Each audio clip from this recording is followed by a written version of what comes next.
Here we are doing the last Sports Hub Celtics show of the season because they failed in the first round against a play-in 76ers team. Well, the Sixers were better. That's crap. You don't. Yeah, I heard you. You're very upset by that.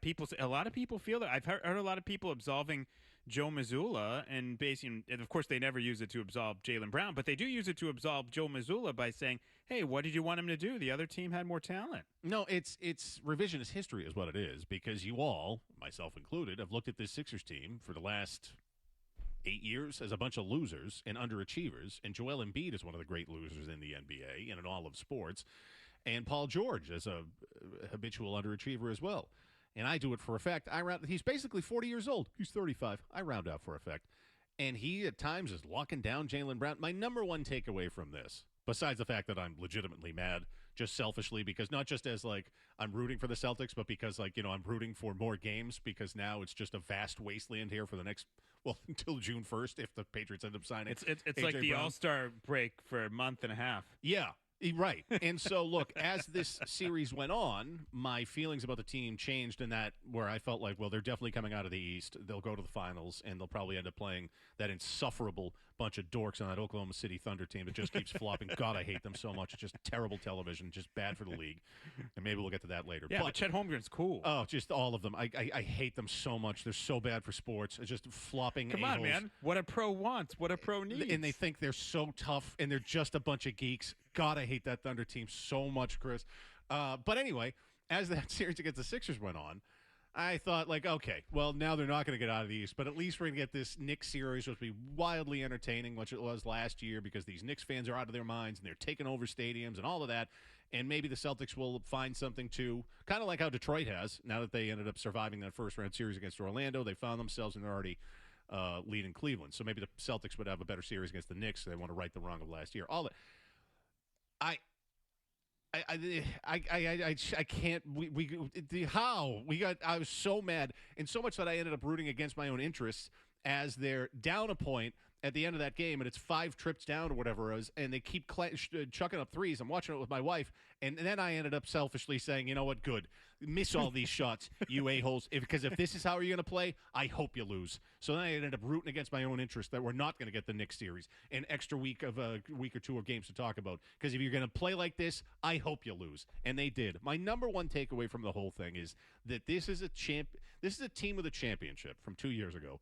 That's not a championship team. It has failed DNA. It's kind of a regular season gimmick team. They're designed to win in the regular season and provide an illusion of something that's kind of not there. It's all a style of this play, the way that they play is. It's kind of a regular season gimmick. They're too reliant on the threes. The same thing happens in the playoffs pretty much every year. They get out toughed, and all of a sudden, the threes aren't as easy because the opponent is trying. And Tatum being out, I don't think had anything to do with it either. He played the other 3 games they lost, including the 2 games that they lost up 3-1. So, look, it's so frustrating. I can't stand the way that they play, and I don't think it's really going to change either. I don't think it's just the coach. I don't think he helps, but I think it's an organizational philosophy. It's bombs away, and if they don't go in, we just weren't lucky that night. Yeah, that's the part that bothers me about it, is because I think, and I understand what Joe Mazzulla is saying in terms of, process, and I think he said after the game something along the lines of, love the looks we got, love our process, hated the result. And I understand what you're saying, but the problem is when you just sort of rely on a process, that's something that works over a large sample size. So an 82-game regular season, yeah, that's going to work for you. You're going to win 56 or 60 games. But in a 7-game series or an even smaller sample size of 1 game that you have to win to keep your season alive, you can't just kind of throw up your hands and say, we got good looks and they didn't go in. There was nothing we could do. Yeah, you could have done something. You could have called a timeout. How about an ATO play that gets something going to the rim? How about the team attacking the rim more? How about playing a game where when you have all those energy guys playing, and those guys were good this year. They were a big part of the identity of the team. But when you have Luka Garza, Baylor Shireman, Jordan Walsh, Ugo Gonzalez, Ron Harper Jr., when those guys take 12 shots and 11 of them are threes, you can't tell me those are all good shots. They might be open shots, but they're not all good shots because you know what? The other team's willing to live with those shots. And just as the Celtics would say during the series, Philadelphia is good on offense. We have to give up something. So if we give up a VJ Edgecombe 3 that's better than Maxey getting to the rim. Or if we give up a 3 to Embiid, that's better than him scoring in the paint. We'll live with those shots. Well, Philly looks at it the other way and says, yeah, we'll live with your energy guys shooting threes. We'll live with Derek White, who shot 27% from three in this series, shooting three. We'll live with Peyton Pritchard even taking these threes because he's shooting 31% from three in the series. What we're not going to live with is Jaylen Brown getting to the rim, or Tatum when he was playing getting to the rim. But the Celtics will sit there and tell you that every shot they generated was all them generating the shots, not the other team saying we have to give something up and we're willing to give up these threes because we think the way they're shooting in this series at this point, not the whole season, not over a 100-game sample size, but right now, which is the only thing that matters, the way that they're shooting, they can't beat us. And they were right. The Sixers were right. And you have to have a counter for that. And to your point about how wrong they are to think that they can take the numbers from the 82-game season and think that they'll apply to the postseason, is that you're trying to extrapolate your success in the regular season when you're playing awful teams that are kind of tanking, like the Wizards and the Pacers and the Nets, and that's just in the East, and the Bulls. And so you think because of the success against those teams, those numbers are now going to apply to the postseason for better teams? That's crazy. And it's also different when you're – and this is something I feel like Missoula has failed to realize, because I think honestly, I feel this way. I think most series the Celtics start out, they have a coaching advantage because of Joe, because of how detailed he is, how smart he is, how much he drills down on the other team, that coaching staff. So they start out each series with an advantage. But that can shift during the series, or at least that gap gets closed, because you're playing the same team 6 or 7 times. And even if you initially had the advantage on them from a scouting standpoint, from a strategic standpoint, they make adjustments and figure stuff out, and they do different stuff, and they either surpass you or they narrow that gap. And that's why I look at series the last couple of years with Eric Spoelstra in 2023, last year with Tom Thibodeau, this year with Nick Nurse, where you look at it and say, well, at the end of the day, you walk away from that series feeling like the Celtics got outmaneuvered, but it wasn't necessarily that way the whole series. I feel like he's either too slow to make his own adjustments or doesn't realize even if they had a strategic advantage at the beginning of a series, the other team has now, because you're just playing the same team and they get to just drill down on you game after game after game, they can close that gap. And I feel like he fails to realize that. And then in Game 7, complete overcompensation with that abomination of a starting lineup. It was absolutely brutal. And the thing about this series, to pile on here with you guys, you don't need to go nuts from three-point range to beat this Sixers team. This is a play-in team. You don't need the variance that comes with taking all the three-point shots. If you do that against OKC because that's your only chance, that's one thing. But when you add to the variance of the series by saying, okay, we're going to live and die by the three with a bunch of unproven shooters, like going back to the beginning of the season, we talk about all the wings you mentioned, Chris. It's like those guys are all improved. We don't know what we're going to get from these guys. They had nice seasons, but they were not playoff proven. And then we saw when push came to shove what type of shooters they were, what type of shooters the Sixers thought they were. And that's part of the reason why the Celtics are going home. How many times did he say during the season, and this, because I heard you guys ask Joe before this, sort of, you guys would push him and prod him a little bit on the difference between the regular season and the playoffs. And he just says there's no difference. Yeah, no difference. I mean, how can you watch your team get eliminated in the fashion they've been eliminated the last 2 years and not think that I feel like this is like his timeout thing when he was a rookie coach. Remember how he wouldn't use the timeouts? Yes. And he said there's no statistical evidence that using timeouts helps you stem runs. That's what he said. And statistically, he's right. But, anecdotally, it seems to make a difference. And I've said this before, and I'll say it on this show. I've said it on other shows.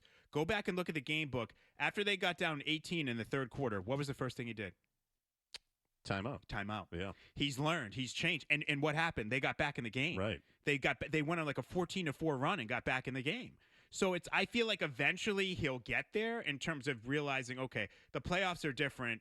We don't have to change everything about what we do, but we do have to account for the fact the playoffs are different. And to your point about the championship year, I don't think it's a coincidence that the year they won the championship, none of the series went longer than 5 games. Because now he's in a situation where the last 3 series he has coached that have gone 6 games or longer, he's lost.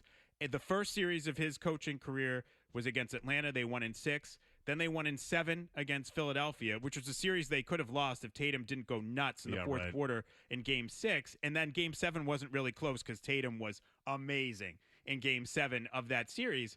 So what are the close 6-7 game series that he's really pulled out of the fire as a coach? That's a good point. The longer these things go, especially if you're matched up against a better coach, the more he gets exposed. The big one was, I think, beating the Sixers in 2023. You know what happened in that series? Marcus Smart was calling him out after Game 6. That's right. Taking too long to change the yeah. lineup. That's what we're talking about. What did he say? Joe's been getting, I forget the word, but like Joe's been getting like called out, rightfully so. Yeah, Joe's been getting ripped. So along those lines, Yeah. I'll have to find the quote somewhere. I used Rightfully so. But that was like jarring, being like, yeah, the players have been begging you to make the change, and they didn't. They came back and won the series, but that. Oh yeah, that was a change. What was it? They wanted who did they want? Rob. They wanted Rob in the starting. They wanted five. Robert. Yeah, they wanted Rob Williams in the starting lineup. That's right. Well, someone who defended that starting 5 last Saturday, and I still think is dug in on it, is our guy Chris Forsberg, who we haven't talked to in a while, but he's going to join us for one last time this season on the Sports Hub Celtics show, final one of the year. Forsberg will join us next, see if he's still defending that here on 98.5 The Sports Hub. You're listening to the 98.5 The Sports. Hey, it's Hardy. Every year I hear people complaining about their AC system crapping out, or they got to lug those old inefficient window units up and hang them out the window. Brutal. Cut the line now and call my friends at Revise Heating and Cooling. They'll give you a free estimate on a new system or upgrading your old one, because when it's full-on summer and your system goes or that window thing breaks down, you're going to be SOL and wishing you called earlier. There's nothing worse than a hot house in the summer. So call my friends at Revise Heating and Cooling. They'll be there the next day. Call 800-885-SAVE or visit reviseheatingandcooling.com. Some Celtics show. Forward. Our guy Chris Forsberg covering the Celtics for NBC Sports Boston. How'd you play today, Forsberg? Actually, very good.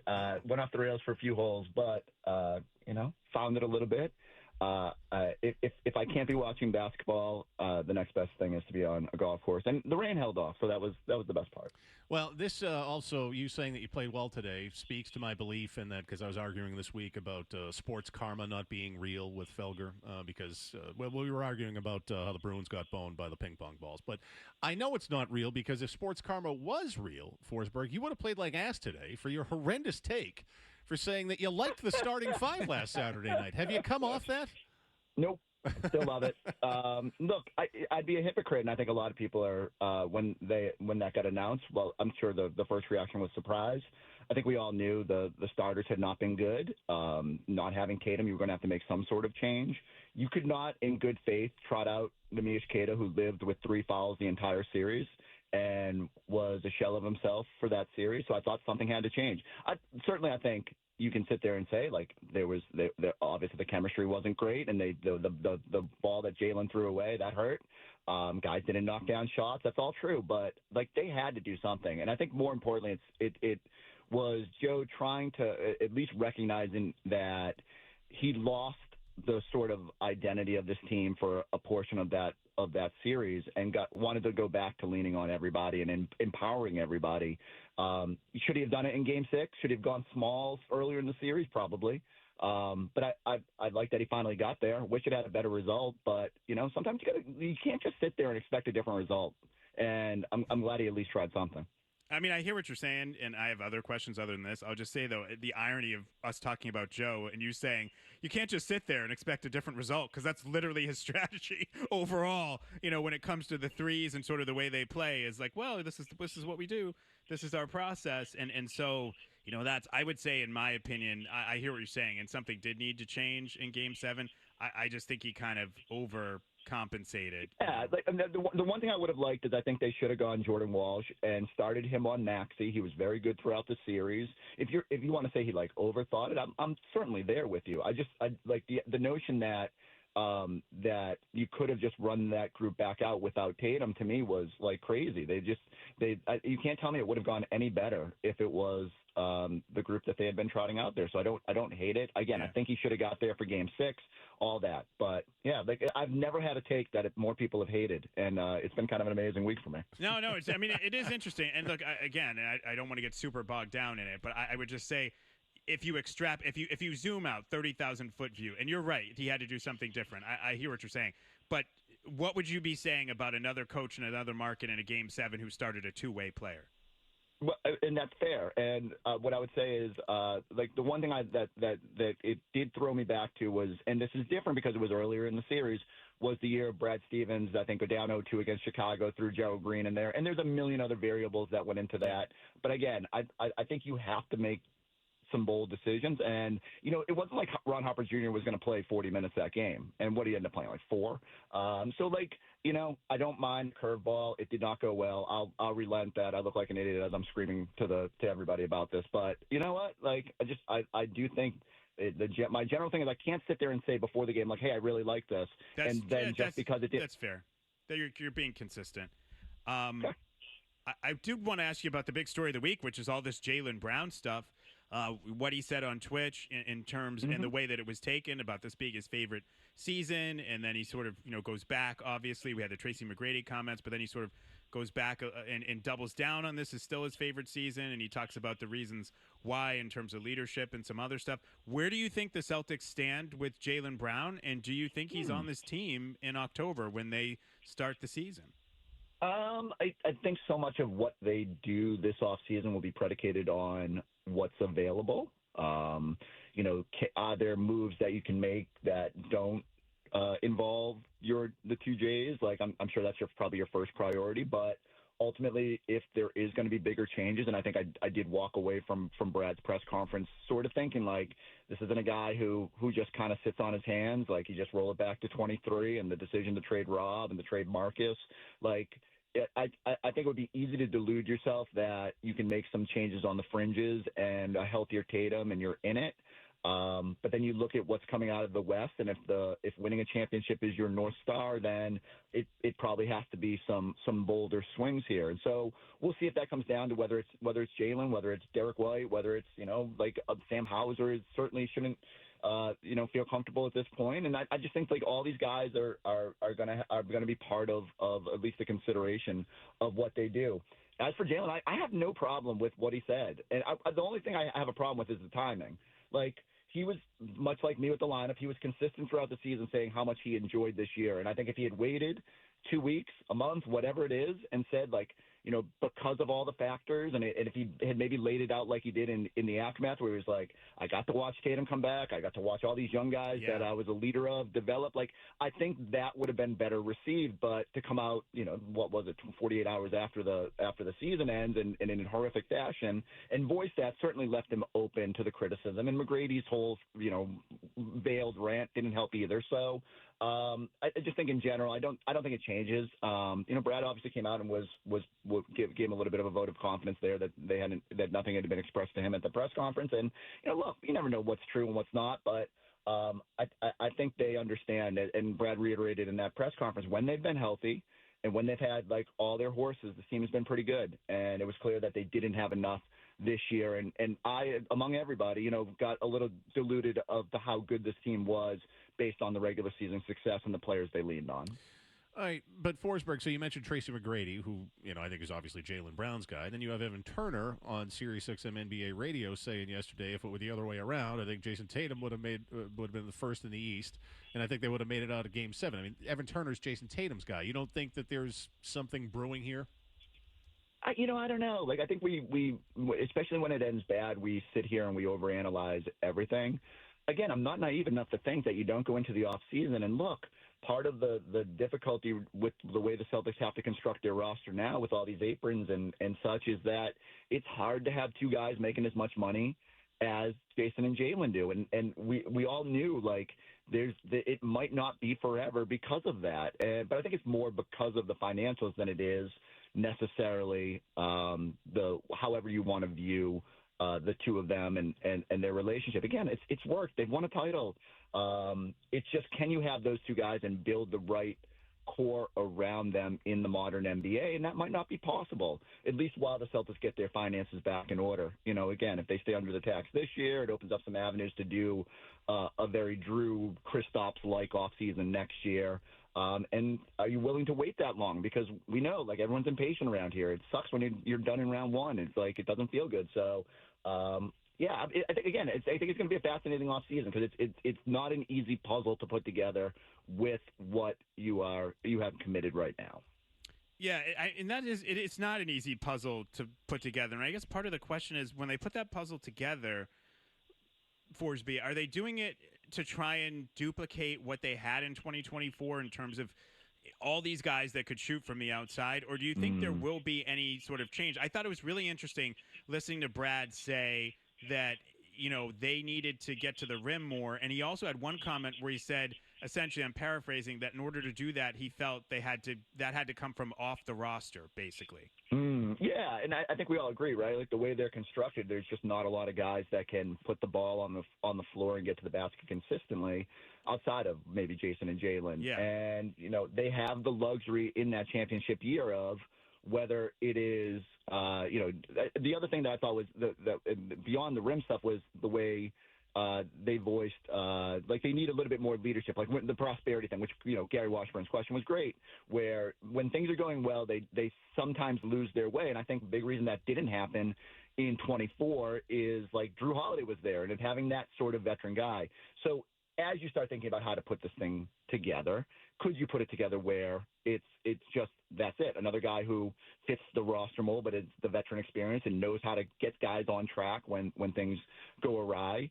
Obviously having a presence like Kristaps to lob it in and take a lot of pressure off your offense helps too. There's just not go back to the puzzle. You look around at the centers that are available or the ones that you would like that you think can help that. It's hard to find them. And so it's going to be a challenge for Brad to kind of figure out, like, again, how this goes together and whether you have to use one of your bigger pieces to get the guys that can better balance this roster. What were any other takeaways you had from Brad Stevens' press conference earlier this week, Chris, in that, I don't know, do you think that their play style is going to change at all offensively? Again, I think I do think he's not lying when he says, like, you start with, you build the roster and then you say, how do you accentuate the pieces you have? And they are clearly built right now to, live off the three. And maybe if you get pieces that are more 2-point worthy, you can or can help you in that area, you lean into that a little bit more. So much of the play style, I don't think it's like they're just like, oh, we're only getting to get guys who can shoot three. It helps. Certainly they value that and Joe's play style because of the roster they have, but I think it's on Brad to build a roster that forces Joe to lean a little bit more into that. It all goes together in the same way that when people complain about it this year, I say, well, what do you want to do? Like, do you want to run Luka Garza post ups all game? And you got to figure out what you do well and lean into it. And so if you bring in players that are more lob threats or that will play back to the basket, like you'll do that more often. I think the other thing that was notable was just.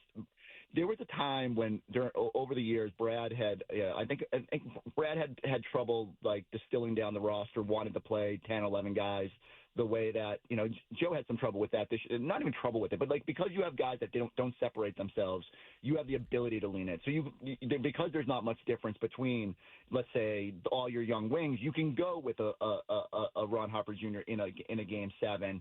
And Danny Ainge, I remember, would be like, I need to make sure that Brad knows, or these are the 8 guys that you have to lean on, because that's usually what happens in the postseason. I wonder if there'll be I don't think all these wings will be back as good as they were throughout this year, and I think there'll be some consolidation there, so that they lean into more the guys that remain, a guy like Ugo, who should just get more minutes so that they accelerate his development. Yeah, I think in my mind, Forsberg, one of the underplayed parts of this series, and I think we can all agree, they didn't get what they needed from Jaylen Brown. He wasn't good enough in this series, especially once Tatum got hurt. But one of the really underplayed parts that I haven't heard a lot about from this series is Derek White.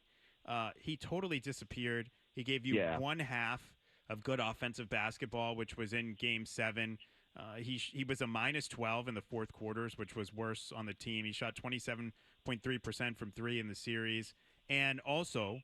And again, I really like Derek White, so I know this sounds like I'm ripping him. That's not my intention. I'm just giving you the series. And also on both of those late Maxey layups, he was covering Maxey. He got screened once by Kelly Oubre, and he left his feet another time on a pump fake and let him go. What is his future with this team? And is there a possibility that maybe with the $30 million he makes, that he's the guy that they move if you could redistribute roster resources and trade him, and maybe you get a more viable big and sort of a young guard that comes off the bench. 100%. And what they have to determine is whether the shooting was an outlier this year, or it's the fact of a guard who plays really hard, who is physical, and who they tend to start to wear down as you get into your 30s. And so he'll be 32 in July. Yeah, exactly, right? And I think that is one of the biggest questions, right? Is do you think you can improve the roster outside of the Jays with the pieces that you have? Whether it's Sam and Derek or whatever other pieces you're willing to move, are there enough to rebuild this thing? And can you find a way to mask what you're losing, right? Because, as bad as Derek shot the ball, I do think in general, with the shot blocking, with his just basketball IQ, he does make you better defensively. Obviously, the all defense stuff speaks to that. But I'm with you, right? Max is a tough cover. He is. And, very tough. I think that in general, the Celtics have to get probably a little bit faster, a little bit more athletic at the guard position, maybe more size. When they've leaned into bigger guards, it's been a good thing for them. And, again, that all comes down to how you put this puzzle together and why it's going to be, I thought, for much of the season, I kind of just tricked myself and said, work on the fringes. This will be an easy puzzle to put back together. And then when you watch it end this way and you watch the way they talk in the aftermath, it just feels like it's gonna take some real hard decisions here. In much the same way that when they came out of that 23 season and losing to the Heat, I said, you could probably just run it back, Rob and Marcus and the core, and you're healthier and all that. Sometimes that's just not enough. You got to be a little bit frustrated, though, watching this horrendous Knicks 76ers series. No, I'm enjoying this series. You think it's bad? Well, because the Sixers have no business being in the second round. It feels like, fair. That part of it is fair. They were really good. I think the frustrating part is watching Paul George start missing shots, watch Embiid miss a game. It's the Sixers, to give them credit, they were better in that series, but a lot of things went right for them, and it's jarring to see the way it hasn't gone right for them in this year. And now, but give it credit too. I'd be fascinated to watch the Celtics-Knicks series with the Celtics. I mean, they obviously have had their struggles against them. Could they have found a little something? Could they have been better than what we've seen than the Sixers? Because Celtics would have had to go up a level to be competitive against them. Can I ask you? I want to ask you this just along those lines, sort of what we're talking about, the series, and obviously a big part of the explanation from Joe and others has been, look, Embiid came back, and that's totally true, and he was great, especially after Game 4, so 5, 6, 7. Yeah. But what did you see? Because this is the thing that I go back to. It's one thing for Embiid to be Embiid, but it seemed like at the same time they let Embiid become Embiid, but they let Edgecombe go off, they let Maxey go off, they let George go off, and I'll admit George made some really tough shots. But honestly, if it were me, based on Embiid and his history, I wouldn't have doubled him at all. I would be like, I don't think you can last or survive 3 games going out there trying to score 45 points against us. You will get hurt. And I thought the thing that was hard for the Celtics was not only did Embiid get it going, but then all the other guys did too. Yeah, it's fair. What are you willing to live with? And I think, again, that Game 4, tricks you a little bit because he comes back and he looks so rusty. And the fact that he got so much better from 5, 6, 7, and he was such a deterrent at the rim and really changed the way the Celtics offense went and eliminated the second chance points that were so vital. He was really important to, how they turned it around. And that's probably pretty obvious. But just like you said, the fact that then everybody else gets going as you send doubles, everything just sort of clicked for a team that really hadn't clicked all year. And I would have, again, I would have liked to have seen the Celtics just make some changes there. I thought the Ugo minutes were really good in that second quarter. Even him, defending him, we've seen in the past when Marcus Smart would take that on, even if just for a handful of possessions. Embiid is more bothered by those types than, when he saw Vucevic, he was going right to the hoop or he was going to, just take advantage in the mid-range. And so, I thought just a little too slow on some changes. I think you can look back at last year when they leaned on, Porzingis was a shell of himself in that series, and they probably should have gone to more Cornet. And I think Joe, one of his reflections will be does he just have to be more willing to make those sort of moves? And again, it's so easy to say in hindsight. I get why, you want to lean into your guys. It's such a tough balance, but I do think he'll look back and wonder if they just could have done a few things differently that might have eliminated the way that activated Philly for the end of that series. Yeah, Jim, I don't know how you feel about it, but for me, somebody with Embiid's track record of fragility, I literally would have said, you beat us. Yeah. We're not going to double. You go and take 25 shots a game and play the defense you're playing at the other end, and I'll gamble. If you can last, and make it through the games and you beat us, I'll tip my cap. But I don't think that you can do that. That's what I sort of the old Celtics used to do this back in the day against like Hakeem. It would be like Hakeem's going to get his, but we're not going to let anybody else, get off here basically. And that was what bothered me about it was not only did they have no answer for Embiid, which is understandable. I don't blame them for that. But then the way they were defending him at times, that allowed the other guys to gain confidence and get going. And then it became a snowball that became an avalanche that they got buried under and couldn't stop. And now we get 5 months to think about it. Yeah, and so as we say goodbye and bid you adieu for this season, Chris Forsberg, I guess the main question I want to ask you is how the hell are you going to get down to Myrtle Beach going forward with no Spirit? That's right. That is true. Oh, man, way to bury the lead. Think about that. Like, what a week I had. So Celtics season ends, Spirit goes out of business, and everyone kills my starter's take. It's been, like, relentless on Forsberg this week. Thankfully, Breeze Airlines still exists, and like the sneaky secret was we'd maybe gotten away from Spirit a little bit in recent years because Breeze has been such an enjoyable experience. If Breeze would just please come to Worcester to make my life really, really better, that would be helpful. Oh, Breeze doesn't fly out of? I thought they did. They don't. I thought it was just Providence. Did they fly out of Logan now? They fly out of Providence. They fly out of Bradley, and I believe they must be at Logan by now. But I usually go to Providence or Connecticut to Hartford. So, but we need it in Worcester. We just have so many limited options out here. And next airline that wants all of the Forsberg money, just set up a direct from Worcester to Myrtle Beach, and I guarantee I'll sell it your first plane. So I'm just curious, like, what happened to all your Spirit status? That just dies with the airline? Like, how does that work? Well, 100%. Like, all I have left is the $9 fare memories and receipts of the cheap trips that I took. Yeah, all my points are gone.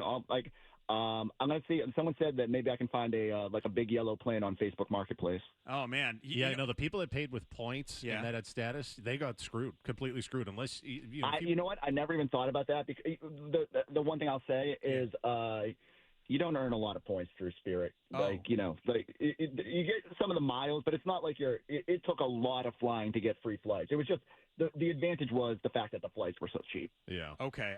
But some smart airline, JetBlue or somebody or Alaska, some smart airline should say like, hey, we'll give you, for all your Spirit miles, we'll give you like 75 percent of a mile or whatever, and then and we'll transfer you over. Some smart airline will do that to buy the business. At least I think that's smart. I'm sure there's some economist out there who's like, no, they'd actually lose money on that. It wouldn't work. But if you could get people to transfer over, because you say, hey, we'll take your miles or whatever, we'll give you 50% of your miles and with us, I think some airline could earn some new customers. The only problem is, like, I tried to log into the app the other day and they even shut that down. So I can't even get. That's awful. I can't even tell you how. It turns out I had like 7 million miles. If anyone wants to buy my points from me to now fly your airline. Oh my God! All right, Chris. I didn't have that many. Always a pleasure. I will. Next time I text you, will be to play some golf. I'll have you up at Bear Hill at some point this summer. I can't wait. That'll be so much fun. Hopefully, all the people angry about my hot takes will have calmed down by then, and I'll be back in good graces. Great job this season, not just with us, but on NBC Sports Boston. You guys made the season more enjoyable, and overall, I think it was probably a more entertaining season than any of us expected. 100%. Thanks, Chris. Always a pleasure. All right. Later, y'all. Take care. Chris Forsberg, NBC Sports Boston. Your calls on the Celtics up next. This is the Sports Hub Celtics Show.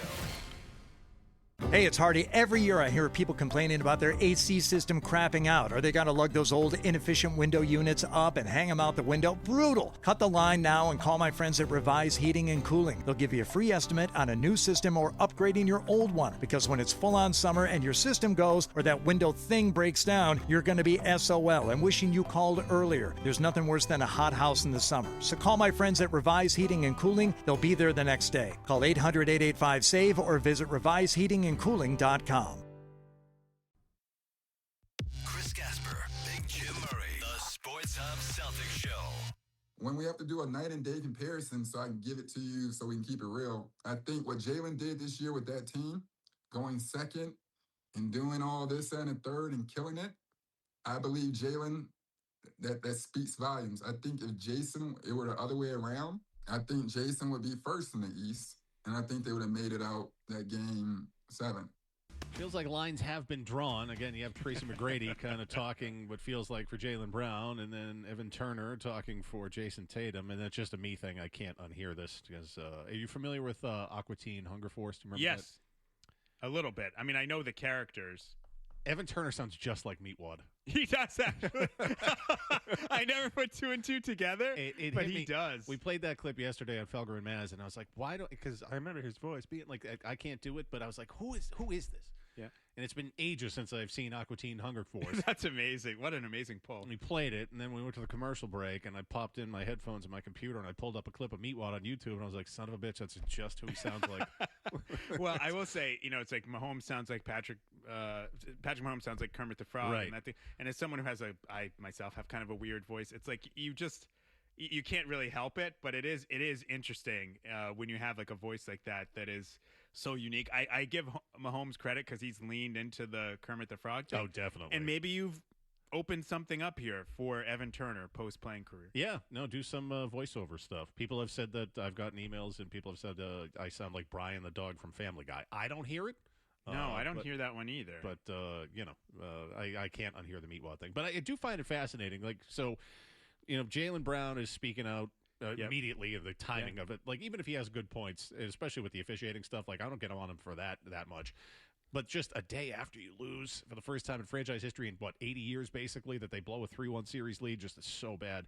But he speaks out, is that Tatum has been silent. Not once has he reached out to give an interview or anything like that, or appear in a podcast or stream like Jaylen Brown has in order to, I don't know, convey a message of support for Jaylen Brown or credit him for his MVP level performance this season. I find that a little bit telling. I know he's more of a quiet guy, but nothing?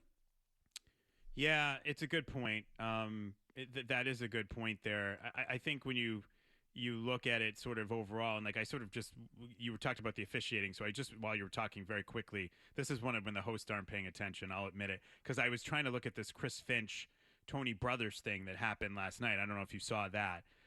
So just overall, in terms of Jaylen and the officiating, I'll just say this, and I know this isn't in response to what you just talked about, whatever it was, because I honestly didn't hear it. The NBA does have an officiating problem. And I mentioned watch a Thunder game. And how it's called. It's a problem. And I know I've said this before, and people say, you're being ridiculous, you're being a conspiracy theorist, you're being like this, that, and the other. This Chris Finch, Tony Brothers thing, and I was watching that game, but I only saw him confront him once. Tony Brothers was trying to confront the Timberwolves coach after he didn't grant a timeout to him.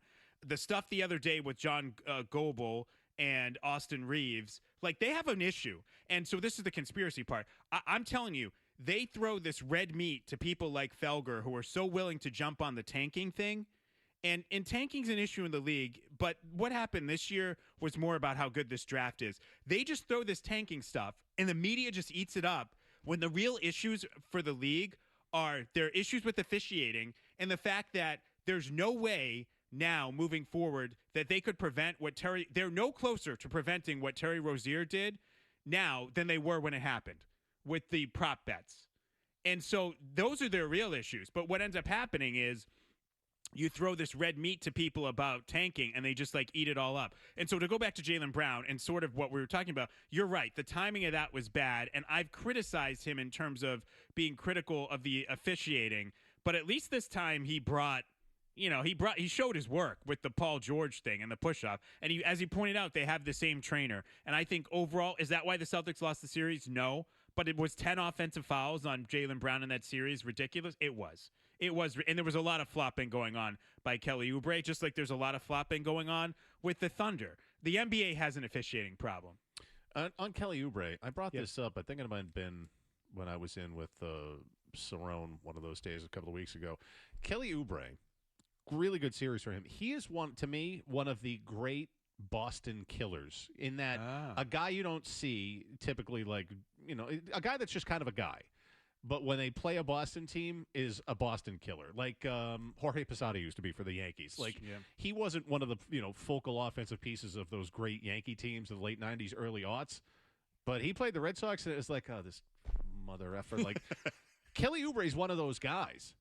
Mass should do this with Mass's Tears at some point. But this would be a great one. Kelly Oubre's like one of those guys I look at as like a Boston killer. Like, yes. Just a guy, but gets up for because he used to be like this when he was with the Wizards. Yeah, well, remember he got in the fight with Kelly Olynyk Yeah. during that series. Yeah, I mean, Kelly Olynyk got the last laugh, but the Kelly Olynyk game. I want to ask you, and I'm sure you talked about it this week on Felger and Maz, but I haven't heard it directly.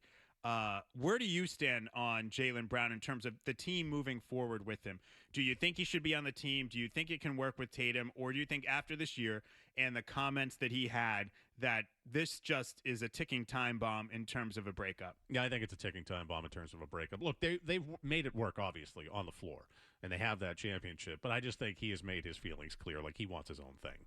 I've been in this band. It's time for me to be the lead singer. That's just how it feels to me. And even if it ends up being Tatum being traded, it won't be because it won't be. It definitely will not be. But they got to switch up the room here. The bigger sample size is them getting into the playoffs and failing. I know they have the championship.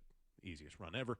None of those series went beyond 6 games, like you said. So, I think it's time to shake this thing up. I mean, none of the series that went beyond 5. 5. That's 5. Yeah. Never mind. If it was 6, maybe get it different. So within that, then I want to ask you: do you feel like they need a younger running mate for Tatum, or because the thing with Giannis, and we talked about it a little bit on Felger and Maz, I'm not sure that Giannis is a better fit than Jaylen Brown is in terms of Tatum. I'm basing part of that on the way it didn't work with Damian Lillard, who's a true perimeter player. Like, Giannis really didn't want any part of, like, oh, you want me to set a screen for Damian Lillard? No, pretty much. Yeah, was his reaction. So, and Giannis is older than Jaylen Brown. So if you're moving on from Jaylen Brown, I guess my question is, do you want someone like Giannis, or do you feel like you need someone who's like a younger running mate for Tatum? I don't love Giannis where he is in his career right now. The injury status of him, or always feels like it's something, or it's a ticking time bomb with him. But I don't look. I know the machinations of NBA trades and the salaries and the apron and all that will probably make this impossible. But I'm going to throw it out there. So there had been talk before the playoffs started that Donovan Mitchell's going to opt out, and can you make that work somehow? Can you add Donovan Mitchell to this team and trade Jaylen Brown to the Cleveland Cavaliers? Like, that would be good. There was that story at that time. I remember before the playoffs started, like if the Cavs don't go deep, he's going to opt out and he wants out.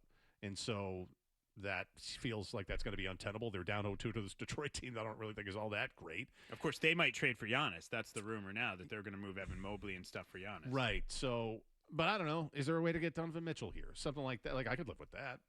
B-Rob, do you have any, if Jaylen Brown gets traded, is there any guy you would have your eye on? I saw some stuff yesterday. I think maybe our own Jake Seymour had it in sort of the email chain for Felger and Maz about Houston, which would make some sense given his relationship with Ime. Yep. I don't know if Houston. I mean, for me, if you're trading him, that Amen Thompson would have to be in that deal because I'm not taking Jabari Smith. I'd agree with that. And yeah, I think Houston is the main one. Cleveland is. I think that's a fascinating question of, like, is that a better fit? Like Donovan Mitchell and Tatum, is that work better? Because I think Cleveland's definitely going to be shaking things up there one way or another. But these are all the names that are going to be out there, the teams that are going to be out there looking at the same guys, whether it's Jaylen, Giannis. I think even a guy like Kawhi Leonard could be available with the Clippers. Now, I don't know if you want to go down that road. I'm good with him at this point. It's like, so like, there's like going to be levels to this. And it seems like Giannis is the top and Jaylen could be the next best guy conceivably available. I'm still not fully convinced here that Brad doesn't look at this with Tatum being like, you know what, we need to improve everything else around these guys, get one last run, really going for it before pulling that level, unless it's Giannis. And then if it's Giannis, then I have no problem with it. And so, okay, based on that, let me ask you this. What would you say? Do you think they would even entertain trading Derek White, given how much the organization loves him, how close he is with Tatum? But I think Derek White would have tremendous trade value. You heard what Kenny Atkinson said about him in terms of being a top 5 player in the league, the idea of what his contract is moving forward. I mean, but would they even entertain that? I mean, they love that guy so much. I think you have to. I think the way this ended, everything needs to be on the table in terms of what you're considering. And so you have all these younger wings who are defensive minded, so that could help ease the blow if you're going to move a guy like Derek. But it's all about, like, what are you getting back? Are you getting back stuff that helps you win now? Because that's, I think, ultimately has to be the goal here. You're not going to be waiting. I think you made this point yesterday, Chris. You can't wait around a couple years now to really make a push here, given where Tatum and Brown are from an age standpoint. Like, you can't waste time here. You've already wasted enough years going down 3 in the last 4, being upset. So you have to put your best foot forward here. And my guess is that's with White in uniform, but you have to explore whether you can work with the roster and make it maybe a better fit. And just to put a bow on that, I mean, look, I love Derek White too, but we were talking about players and guys being older. I just have a hard time envisioning him turning 32 this July and getting better. No, agreed. I think we've seen he's been my favorite best Celtic here. The last few years that we've seen the best of him, and I think their play styles kind of ruin him. He's not Ray Allen. He's not Kyle Korver. Like, what are we doing? Taking this many threes with that guy. All right, we're up against it. We will get to your calls. All you banged out here on the phone lines. We'll talk Celtics here as we get to the final hour. Gasper and Murray coming up next. We'll have more of the Sports Hub Celtics show next.